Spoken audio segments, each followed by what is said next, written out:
కుంభరాశి వారికి జూలై 16, 17, 18 తేదీలలో యు అనే వ్యక్తి ద్వారా మీకు ఊహించని గండం అయితే రాబోతుందండి. మళ్ళీ చెప్తున్నాను, తస్మాత్ జాగ్రత్త. కుంభరాశి వారి కంట ఈ వీడియో పడింది అంటే కనుక నిజంగా ఆ బుజ్జి గణపయ్య యొక్క ఆశీస్సులు, అనుగ్రహం అనేవి మీ యందు ఉన్నాయి కాబట్టే ఈ వీడియో మీ కంట పడింది అని చెప్పి భావించి మీరు వీడియోని ఎక్కడా కూడా స్కిప్ చేయకుండా చివరి వరకు చూసే ప్రయత్నం అయితే చేయండి. అప్పుడే మీకు పూర్తి వివరాలు అనేవి తెలుస్తాయి. ఇక ఆలస్యం చేయకుండా వీడియోలోకి అయితే వెళ్ళిపోదాం. వీడియోలోకి వెళ్ళే ముందు మొదటిసారి మన ఛానల్లోకి వచ్చినట్లయితే మన ఛానల్ని సబ్స్క్రైబ్ చేసుకొని ఈ వీడియోకి ఒక లైక్ ఇవ్వండి. అలాగే ఈ వీడియో మీకు నచ్చినట్లయితే కనుక మీ అమూల్యమైనటువంటి పాయింట్స్ అనేవి హైప్ అనే ఆప్షన్ ద్వారా ఇవ్వండి. ఇక ఆలస్యం చేయకుండా వీడియోని అయితే స్టార్ట్ చేద్దాం. కుంభరాశి వారిని మనం ఇప్పుడు ప్రస్తుతం ఈ జూలై వచ్చిన తర్వాత గమనించుకున్నట్లయితే కనుక ఈ జూలై నెల అనేది కొంచెం సంతోషంతో, కొన్ని మిక్స్డ్ ఎమోషన్స్ తోటి మొదలైంది అని చెప్పుకోవచ్చు. ఏది ఏమైనప్పటికీ కూడాను వీరి యొక్క జాతక రీత్యానో కానివ్వండి, లేదంటే వీరి యొక్క పుట్టిన నక్షత్రం ప్రకారం కానివ్వండి, వీరికి ఎప్పుడూ కూడా మనసు పూర్తి సంతోషం అనేది ఉండదు. ఎప్పుడు ఏదో ఒక వెలితిగా, ఏదో కోల్పోయినట్లుగా, నాకంటూ ఎవరూ లేరేమో, నేను ఒంటరి దాన్నేమో, నన్ను ఎవ్వరూ కూడా గుర్తించడం లేదు, నన్ను ఎవ్వరూ కూడా సరిగా పట్టించుకోవడం లేదు, నా మీద ఎవ్వరూ కూడా ప్రేమ చూపించడం లేదు, నేను అందరూ ఉన్న ఒంటరి దాన్ని అని చెప్పి ఒక రకమైనటువంటి ఎమోషనల్గా, అంటే అలా బాధపడుతూ మనసులో వారికి వారే కృంగిపోతూ ఉంటారు. కానీ పైకి మాత్రం చాలా చక్కగా నవ్వుతూ మాట్లాడతారు. ఆ బాధని వారి యొక్క మొహంలో కనపడనివ్వరు, వారి యొక్క కళ్ళల్లో కనపడనివ్వరు, వాళ్ళ యొక్క పనితీరులో కూడా కనపడనివ్వరు. కుంభరాశి వారిని మనం చెప్పుకుంటే నిజానికి చాలా క్రమశిక్షణ కలిగిన వ్యక్తులు. ప్రతి పనిని కూడా చాలా శ్రద్ధగా చేస్తారనమాట. ఎక్కడా వేలెత్తి చూపించకూడదు అన్నట్లుగా వీరి యొక్క పనితనం ఉంటుంది. వీరి యొక్క పనితనాన్ని చూసి ప్రతి ఒక్కరూ కూడా మెచ్చుకుంటారు. ఆపదలో ఉన్నప్పుడు ఎవ్వరికీ కూడా లేదు అని చెప్పకుండా, తెలియదు అని చెప్పకుండా వీరికి తోచినంత సహాయాన్ని ఖచ్చితంగా చేస్తారు. మనస్సులో ఎక్కడో లోతుల్లో అనిపిస్తుంది, నాకేదన్నా బాలేనప్పుడు కానీ, లేదంటే నాకేదన్నా అవసరమైనప్పుడు కానీ నాకు వీళ్ళు సహాయం చేయడం లేదు కదా, నేనెందుకు వీళ్ళకి చేయాలి అనేటువంటి భావన ఉంటుంది. కానీ లేదు, ఇది కరెక్ట్ కాదు అని చెప్పి, ఇది నేను కాదు అని చెప్పి మళ్ళీ మనస్సుని స్థిమితపరుచుకొని ఎదుటి వారు వీరికి గతంలో ద్రోహం చేసినా కూడా వారికి సహాయం చేయడానికి ముందడుగులోనే ఉంటారన్నమాట కుంభరాశి వారు. నిజానికి వీరికి ఉన్నటువంటి ఈ మంచి మనసు కారణంగానే ఇప్పుడు వీరికంటూ ఒక స్థాయిని, ఒక పేరును, ఒక గుర్తింపును నలుగురిలో ఏర్పరచుకోగలుగుతారు. కానీ ఎక్కడైతే పేరు ఉంటుందో, ఎక్కడైతే మంచి ఉంటుందో అక్కడ లాభం, నష్టం, దుఃఖం, కష్టం ఇవన్నీ కూడా ఉంటాయి కదా. అదేవిధంగా కుంభరాశి వారికి శత్రువులు ఎక్కడో ఉండరండి, అది ఇంట్లోనే ఉంటారు. ఇటు ఆడవారికైతే కనుక మగవారి రూపంలో, మగవారికైతే కనుక ఆడవారి రూపంలో, అంటే భార్యకు భర్తకు సరిగా పడదు. ఇక్కడ కుంభరాశి వారు ప్రతిదీ కూడా చాలా పర్ఫెక్ట్గా చేయాలి, ఎక్కడ ఏ తప్పు జరగకూడదు, ఏ టైంలో చేయాల్సింది ఆ టైంలో చేసేసేయాలి, ప్రతిదాన్ని శ్రద్ధగా చూసుకోవాలి. ఇల్లంటేనే ఒక ప్రపంచం, పిల్లల్ని చాలా జాగ్రత్తగా చూసుకోవాలి. వారి యొక్క చదువుల పట్ల మనం చేయగలిగినంత సహాయం ఖచ్చితంగా చేయాలి. ఒక తల్లిదండ్రులుగా పిల్లల పట్ల ఎంత బాధ్యతగా ఉండాలో అంత బాధ్యతను మనం చూపించాలి. ఎక్కడా కూడా పెద్దగా పిల్లలతోటి మాట్లాడకూడదు, అరవకూడదు, వాళ్ళకి క్రమశిక్షణ అలవాటు చేయాలి అన్న ఉద్దేశంతో కుంభరాశి వారు ఉంటారు. కానీ వీరి యొక్క జీవిత భాగస్వామి వీరికి పూర్తిగా ఆపోజిట్గా ఉంటారు. ఎందుకు అంటే కనుక వారు ప్రతిదీ కూడా నిర్లక్ష్యంగా తీసుకుంటూ ఉంటారు. అలా అని చెప్పి సంసారాన్ని పక్కకు నెట్టేసేరు, ఎంతవరకు చేయాలో అంతవరకే చేస్తారు. వారి లైఫ్ అనేది, ఈ యొక్క సంసారం ఒక ఎత్తు అయితే బయట మరొక ప్రపంచం ఉంటుంది వారికి. ఆ మరొక ప్రపంచాన్ని వదిలిపెట్టమని ఇదే మన ప్రపంచం అని చెప్పి కుంభరాశి వారు ఎక్కడికక్కడ సలహాలు ఇచ్చే ప్రయత్నం చేస్తూ ఉంటారు. ఆ సలహాలు ఇచ్చే ప్రయత్నంలో కుంభరాశి వారు ప్రతిసారి కూడా ఓడిపోతూనే ఉంటారు. ఈ ఓటమి అనేది తట్టుకోలేకపోవడం, తమ బాధను ఎవరికి చెప్పాలో ఎలా వ్యక్తపరచాలో అర్థం కాకపోవడం, ఎదుటి వ్యక్తిని ఎలా మార్చాలో తెలియకపోవడం, ఎంత ప్రయత్నించినా కూడా వారిలో రవ్వంత మార్పు కూడా రాకపోవడం, వీటన్నింటిని చూసి చాలా వరకు కూడా మొదట్లో ఆలోచించి ఒక రకమైనటువంటి మానసిక ప్రశాంతతను కోల్పోయి జీవితంలో ఇక నాకు ఏదీ లేదు, నేను ఒంటరి అనేటువంటి స్థాయి నుంచి ఇప్పుడు చాలా వరకు కూడా రియలైజ్ అయ్యి ఇది కరెక్ట్ కాదు, వారి కోసం మనం పుట్టలేదు, మనం జన్మనిచ్చినటువంటి పిల్లల కోసమైనా కానీ మనం ఆనందంగా బ్రతకాలి, ఆరోగ్యంగా ఉండాలి, మనం చేసే పనులైనా కానీ మనం కరెక్ట్గా చేయాలి, ఎవరి దారి వారిది అని వాళ్ళు చెప్పిన మాట విననప్పుడు వారిని పూర్తిగా వదిలేసేయడమే కరెక్ట్ అని చెప్పి మళ్ళీ అప్పటికప్పుడే వారిని మోటివేట్ చేసుకుంటారనమాట. అప్పటికప్పుడే ఆ మోటివేషన్ అనేది పూర్తిగా డౌన్ అయిపోతుంది. మళ్ళీ గొడవాడుతూ ఉంటారు, మళ్ళీ ఎందుకు అని చెప్పి అనుకుంటూ ఉంటారు. ఇలా ఒక స్థిరమైనటువంటి మానసిక స్థితి వీరి యొక్క సంసార జీవితంలో ఉండదు అని చెప్పుకోవచ్చు. దీనివల్ల కొంచెం ఇబ్బందులు గురి అయ్యారు, కొంచెం బాధలు పడుతూ ఉన్నారు. దీని కారణంగా మానసికంగా కూడా చాలా కృంగిపోయి ఉంటారు. అయినప్పటికీ కూడాను వీరే మళ్ళీ మోటివేట్ చేసుకొని వీరి యొక్క పనుల్లో చురుగ్గా ఉంటారనమాట. ఏది ఏమైనప్పటికీ కూడాను వీరికి ఆడవారికి ముఖ్యంగా చెప్తున్నాను, కుంభరాశి వారు ఆడవాళ్ళు ఎవరైతే ఉన్నారో మీ భర్తలతోటి చాలా జాగ్రత్తగా ఉండండి. ఇక్కడ ఏదో జరిగిపోతుంది అని నేను చెప్పడం లేదు, కానీ మీ కాళ్ళ మీద మీరు నిలబడటం, మీ యొక్క సంపాదన మీరు సంపాదించుకోవడం, ఎదుటి వారి కింద తలద్రించుకోకుండా బ్రతకడం, ముఖ్యంగా చెప్పాలి అంటే ఎదుటి వారి దగ్గర చెయ్యి చాపకుండా ఉండటం. ఇది మీకు పొగరు అనుకున్నా బలుపు అనుకున్నా పర్వాలేదు, కానీ ఎదుటి వారు ఎప్పుడూ కూడా అవమానించే స్థాయిలో కుంభరాశి వారు ఉండటానికి ఇష్టపడరు. అందుకనే చెప్తున్నాను, ఈ విషయంలో మాత్రం చాలా కాన్ఫిడెన్స్గా ఉండండి. మీరు ముఖ్యంగా తెలుసుకోవలసిన ముఖ్యమైన విషయం ఏంటి అంటే కనుక అతి ఆలోచన వద్దు, దేని గురించి ఓవర్ థింకింగ్ చేయొద్దు. ఎవరి గురించి మీరు ఎంత ఆలోచించినప్పటికీ కూడాను ఎవరి పనుల్లో వారు బిజీగా ఉంటున్నారు. ఎవరు మీ గురించి పట్టించుకోరు. ఎవరు మీకోసం ఒక్క నిమిషాన్ని కూడా సమయాన్ని వృధా చేయరు. ఎవరు మీరు ఎటు పోయినా ఎక్కడికి వెళ్ళినా ఏమైపోయినా కూడా మిమ్మల్ని అడగరు. కనీసం తిన్నావా, లేచావా, ఈరోజు ఆరోగ్యం నీకు ఎలా ఉంది అని కూడా అడగరు. అటువంటి వారి కోసం మీరు నిద్రలేని రాత్రులు గడపడం, ఏడవటం, తిండి తినకుండా ఉండటం, కుమిలిపోవడం, ఇదంతా కూడా అస్సలు చేయకండి. ఎందుకంటే ఇది మీ యొక్క ఆరోగ్యం మీద చాలా వరకు కూడా ఎఫెక్ట్ అనేది చూపిస్తుందన్నమాట. ముఖ్యంగా ఈ యొక్క యు అనే అక్షరం ఉన్నటువంటి వ్యక్తి ఎవరు అంటే కనుక ఈ యొక్క యు అనే అక్షరం ఉన్నటువంటి వ్యక్తి స్త్రీనా పురుషుడా అంటే కనుక పురుషుడు. ఈ యొక్క పురుషుడు మిమ్మల్ని మీకు రక్త సంబంధం అంటే కాదు, అలా అని చెప్పి బయటవారా అంటే కాదు కదా అని చెప్పి వీరితోటి చనువుగా ఉన్నారో మిమ్మల్ని అలుసుగా చూస్తారు. ప్రేమగా ఉన్నారో మిమ్మల్ని అస్సలు లెక్క కూడా చేయరు. వారి యొక్క కాలి కింద చెప్పులాగా పెట్టుకోవాలని చెప్పి ప్రయత్నిస్తారు. మిమ్మల్ని చూస్తేనే వారికి ఈర్ష్య, అసూయ, ద్వేషం. మీరెప్పుడు నాశనమైపోతారా, మీరెప్పుడు పతనమైపోతారా, మీరెప్పుడు అడుక్కు తింటారా, మీరెప్పుడు ఒకళ్ళ కింద బ్రతుకుతారా, మీరెప్పుడు పని మనిషిలాగా పడుంటారా అని చెప్పి 1000 కళ్ళతోటి ఎదురు చూస్తూ ఉంటారు. మీకు ఆరోగ్యం బాగాలేకపోతే వాళ్ళకి ఇంకా ఆరోగ్యం మెరుగుపడుతుందన్నమాట. ఎందుకంటే సంతోషంతో. ఇటువంటి యు అనే పురుషుడితోటి మీరు చాలా జాగ్రత్తగా ఉండాలి.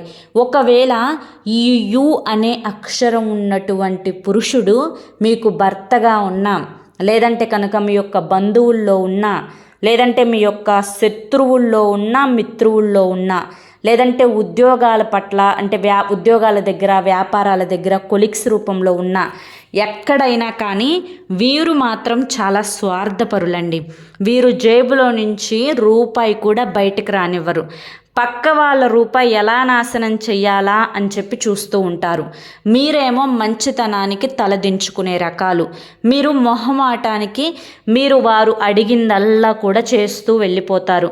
ఈ యొక్క మొహమాటానికి పోతే ఏందో ఉంది చూసారా సామెత, ఆ సామెత మీకు వర్తిస్తుందండి. ఎందుకంటే మంచితనం ఉండాలి, కాదు అని చెప్పి ఉండకూడదు అని చెప్పి నేను చెప్పట్లా. మరీ అంత పిసినారితనంగా కూడా ఉండకూడదు, అది కూడా కరెక్ట్ అని చెప్పి నేను చెప్పట్లా. కానీ ఎదుటివారు ఎటువంటి వారు, మనకు అవసరమైతే మనకు కూడా ఇలాగే వీరు సహాయపడుతున్నారా, లేకపోతే మనం సంతోషంగా ఆనందంగా ఉన్నప్పుడు మాత్రమే మనతోటి ఉంటున్నారా, మనకి బాధలు వచ్చినప్పుడు దూరంగా వెళ్ళిపోతున్నారా అనేది కూడా చూసుకోవాలి కదా. నిజానికి కుంభరాశి వారు ఒక్కసారి 2 చేతులు కూడా మీ యొక్క మనసు మీద పెట్టుకొని కళ్ళు మూసుకొని పడుకొని ఆలోచించుకోండి.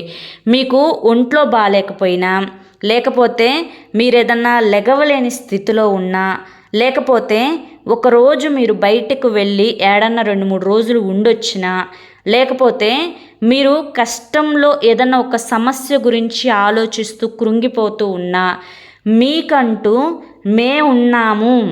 మేము మీకు బాగాలేకపోతే మేము పక్కనొచ్చి నుంచుంటాము, మేము ఈ డబ్బులు వాడతాము, నువ్వు దేని గురించి ఆలోచించొద్దు, నువ్వు సంతోషంగా ఉండు, నువ్వు ఆనందంగా ఉండు, ఇదిగో కావాలంటే 10,000 తీసుకొని వాడుకో, నువ్వు టైంకి తిను, టైంకి పడుకో అని చెప్పి మీకు చెప్పేవాళ్ళు ఎవరన్నా ఉన్నారా చెప్పండి. ఇంతగా అంతగా అవసరమైతే మీ దగ్గర డబ్బు తీసుకుంటూ మీరు వారి అవసరాలను తీరుస్తున్నా కానీ వారి చేత లేనిపోని మాటలు, చివాట్లు, తిట్లు, శాపనార్థాలు, పలకకుండా ఉండటాలు, మాట్లాడకుండా ఉండటాలు, ఇలా రకరకాలైనటువంటి టార్చర్లు చూపిస్తూ ఉంటారు మీకు. మిమ్మల్ని ఎన్ని రకాలుగా మానసిక క్షోభకి గురి చేయాలో అన్ని రకాలుగా మానసిక క్షోభకి గురి చేసేవాళ్ళు మీ చుట్టుపక్కల ఉంటారు. ఒక పక్క మీరు అనారోగ్య సమస్యలతోటి బాధపడుతున్నా కానీ, ముఖ్యంగా యాంగ్జైటీ, డిప్రెషన్, గుండెదడ, గ్యాస్ట్రిక్, ఇంకా కాళ్ళ నొప్పులు, ఇలా తలనొప్పి, మైగ్రేను, ఇట్లా రకరకాల సమస్యలతోటి మీరు బాధపడుతున్నా ఒక్క క్షణం కూడా మీ గురించి ఆలోచించనటువంటి మీ వారు ఎవరైతే ఉన్నారో మీకు ఇంకాస్త ఆ జబ్బులు ఎక్కువైపోయేటట్లుగా మిమ్మల్ని మానసికంగా కృంగతీస్తూ ఉంటారు. ఎంతవరకు కూడా సెల్ఫ్ అన్నమాట. మీరు అంటే మిమ్మల్ని మీరే మోటివేట్ చేసుకోవాలి. మీకు ఆరోగ్యం బాగాలేకపోయినా మీరే చూసుకోవాలి. మీకు ఏదైనా జరగకపోయినా మీరు సర్దుకుపోవాలి. ఒకళ్ళు మీరు తిడుతున్నా కూడా వారి దగ్గర మీరు పడాలి. మీరు ఇది కాదు అని చెప్తే ఏది అక్కడ ఆగిపోదు. మీరు వద్దు అంటే వాళ్ళు ఎక్కడికి వెళ్లకుండా ఆగిపోరు. మీరు ఇది చెయ్యాలి అంటే మీ వెనుకే ఉండి అంటే నేనున్నాను అని భరోసానిచ్చి చేయించే వాళ్ళు కూడా ఎవ్వరూ కూడా మీకు ఉండరన్నమాట. ఇదే దరిద్రం అంటే ఏంటి అంటే, కుంభరాశి వారు నిజం చెప్పుకోవాలి అంటే అదృష్టవంతుల, దురదృష్టవంతుల, వీరికి వీరే ఒక క్వశ్చన్ మార్క్ అన్నమాట. ఏది ఏమైనప్పటికీ కూడాను ఒకే ఒక్క మాట గుర్తుంచుకోండి, కష్టాన్ని నమ్ముకున్న వాళ్ళు ఎప్పుడూ కూడా చెడిపోరు. తప్పు చేయనప్పుడు ఎక్కడా కూడా తలదించుకోవాల్సినటువంటి అవసరం లేదు. అలాగే ఎక్కడా కూడా ఎవరి చేత కూడా మాట అనిపించుకునే స్థాయిలో మీరు లేరు. ఒకరు అంటున్నారు అంటే అక్కడ వాడికి నీ మీద, అక్కడ అమ్మాయైనా అబ్బాయైనా కానీ మీ మీద ఒక రైట్ అనేది వాళ్ళకు ఉండాలి. మిమ్మల్ని చూడని వాళ్ళు, పెట్టని వాళ్ళు, మంచి చెడు ఆలకించని వాళ్ళు మీకు వచ్చి సలహాలు ఇస్తే మీరెందుకు తీసుకోవాలి? ఆ విషయాన్ని కూడా ఆలోచించుకోండి. ఎందుకంటే ఈ సమాజం అనేది ఎలా ఉంది అంటే కనుక ఉట్టుట్టి మాటలు ఎన్నైనా చెప్తారు, కానీ లోతులోకి అంటే నిండా మునిగిన వాడికే చలేంటో తెలుస్తుంది. బాధలు అనుభవించే మీకు మాత్రమే తెలుస్తుంది. కానీ ఒడ్డున కూర్చొని ఎన్ని మాటలు ఎవరైనా చెప్తారండి. మాటలు ఏముంది, పైసలు ఇవ్వమనండి, ఇస్తారేమో చూద్దాం, అవి మాత్రం రానివ్వరు. ఉట్టుట్టి మాటలు, పైసా ఖర్చు లేని మాటలు కదా, ఎన్నైనా కూడా చెప్పి వెళ్ళిపోతారనమాట. ముఖ్యంగా ఈ యొక్క బంధుమిత్రుల యొక్క సామాసం మీకు అంత మంచిది కాదు. ఎవరితో ఎంతవరకు ఉండాలో అంతవరకే ఉండండి. ఎందుకంటే మంచితనం అనే పేరుతోటి చాలా వరకు కూడా మిమ్మల్ని నష్టపరచటానికి, మీ దగ్గర డబ్బులు ఖర్చు పెట్టించడానికి, మీతోటి వచ్చినప్పుడల్లా ఇటు ఛార్జీలకైనా మిగులుతాయి కదా, లేకపోతే కనుక ఇదేదన్నా అంటే ఏదన్నా ఫంక్షన్ ఉంటే మనం ఆపేసుకొని వీర్చేత పెట్టిస్తే సరిపోతుంది కదా, లేకపోతే వీరింటికి వచ్చినప్పుడు ఇదేదన్నా తీసుకొని వెళ్తే మాకు ఇది లాభంగా మిగులుతుంది కదా, వీరికి పోతే పోయిందా మనకు ఉండిద్ది కదా అని చెప్పి ఇలా రకరకాలైనటువంటి ఆలోచనలు, ప్రతి ఆలోచనలో కూడా స్వార్థమే. మీకేమన్నా ఊరికినే వస్తున్నాయా అంటే ఎవ్వడు రూపాయి ఇవ్వడు.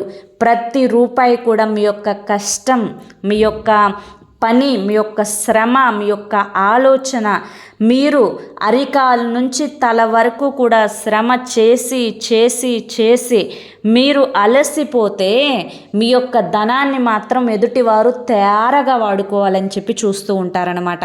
అందులో ఈ యొక్క యు అనే అక్షరం ఉన్నటువంటి వ్యక్తులు మొదటి స్థానంలో ఉంటారు. ఇదేంటబ్బా నేనెందుకు ఇవాళ, మీరు మాత్రం తక్కువేం కాదులేండి, చాలా గట్టిగానే ఉంటారు డబ్బు దగ్గర, కానీ అప్పుడప్పుడు మంచితనానికి పడిపోతూ ఉంటారు. ఆ మంచితనానికి పడిపోవడమే ఎదుటి వారికి ప్లస్ పాయింట్ అవుతుంది. చాలామంది కూడా మంచితనానికి పడవేయటం చేతగాని వాళ్ళు రెటమతంగా మాట్లాడుతూ ఉంటారు.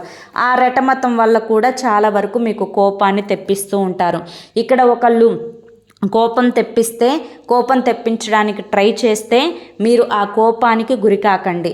ఒకళ్ళు మిమ్మల్ని మానసికంగా బాధ పెట్టి మానసికంగా టార్చర్ చేయాలని చెప్పి చూస్తే ఆ టార్చర్ మీరు తీసుకోమాకండి. ఏదైనా కూడా ప్రశాంతంగా ఉన్నామా, మన పని మనం చేసుకున్నామా, ఒక ముద్ద తిన్నామా, హాయిగా నిద్రపోయామా. ఎందుకంటే ఇక్కడ ఎవడు మన గురించి పట్టించుకోవట్లేదు కదా, మనం ఎందుకు ఎదుటి వారి గురించి ఆలోచించాలి. ఇక్కడ ఎవ్వరూ మన కోసం తలలు బాదుకోవట్లేదు కదా, మనం ఎందుకు ఎదుటి వారి గురించి తలలు బాదుకొని కన్నీరు పెట్టాలి. మీకోసం ఒక్కళ్ళైనా కన్నీటిని కారుస్తున్నారా? లేదే. మరి మీరెందుకు కన్నీటిని కార్చాలి? ఈ నిజానిజాలన్నీ కూడా కుంభరాశి వారు ఖచ్చితంగా తెలుసుకొని తీరాలి. ఇక ముఖ్యంగా మీ రాశికి అధిపతి అండి ఏలినాటి శని, అంటే శనిదేవుడు అధిపతి. అయితే ఏలినాటి శని దశ స్టార్ట్ అయిన తర్వాత అబ్బబ్బబ్బబ్బబ్బా ఎన్ని కష్టాలు చూశారండి, ఎన్ని బాధలు చూశారు, ఎంత నరకాన్ని అనుభవించారు. ఇటు మానసికంగా, ఇటు శారీరకంగా మీరు అంటే ఇటు ఎక్కడికక్కడ పడిపోవడం లెగవటం. నిజంగా మీ యొక్క మంచితనం వల్లే ఆ భగవంతుడు మీకు అండగా ఉన్నాడు. ఇప్పుడు మీరు చివరి దశలో ఉన్నారు, ఏలినాటి శని దశ.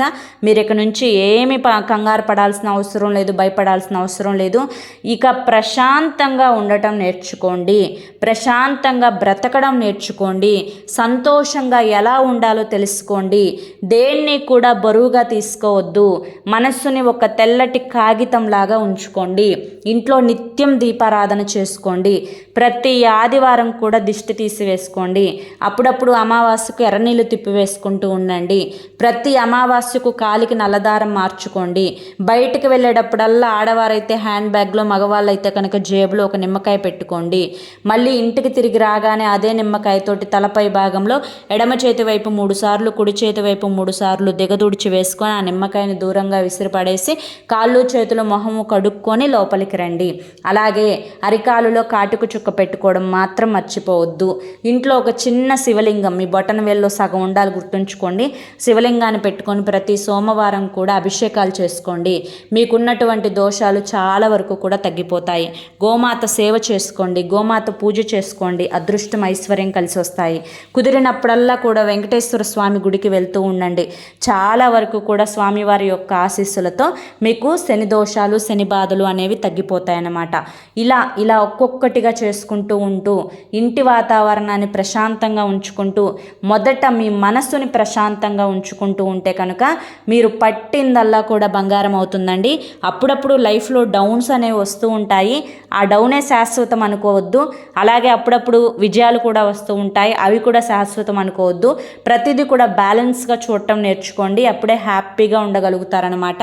ఏది కూడా బరువుగా తీసుకోకండి. బరువుగా తీసుకుంటే ఏమవుతుందంటే స్ట్రెస్ ఎక్కువైపోతుంది. ఆ స్ట్రెస్ అనేది ఉండకుండా చూసుకుంటేనే చాలా వరకు కూడా సంతోషంగా ఉండగలుగుతారు. ఈ యు అనే అక్షరం ఉన్నటువంటి పురుషుడితోటి మాత్రం జాగ్రత్త. మళ్ళీ చెప్తున్నా, అర్థమైంది కదా. మరి ఈరోజు ఈ వీడియో మీ అందరికీ కూడా నచ్చింది నచ్చింది అనుకుంటున్నాను.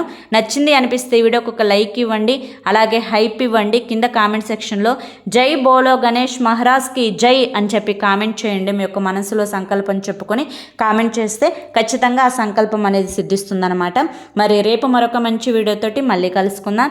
అంతవరకు కూడా ఆ గణేశుని యొక్క ఆశీస్సులు మీ మీద, మీ కుటుంబ సభ్యుల మీద ఎల్లకాలం ఉండాలి అని చెప్పి మనస్ఫూర్తిగా కోరుకుంటూ సర్వేజన సుఖినో భవంతు. అలాగే మీ యొక్క స్నేహితులకి, మిత్రులకి, బంధువులకి కుంభరాశి వారు ఎవరైతే ఉన్నారో వాళ్ళకి ఈ వీడియోని షేర్ చేయడం మాత్రం అస్సలు మర్చిపోవద్దు. రేపటి వీడియోలో కలుసుకుందామండి. నమస్కారం అండి.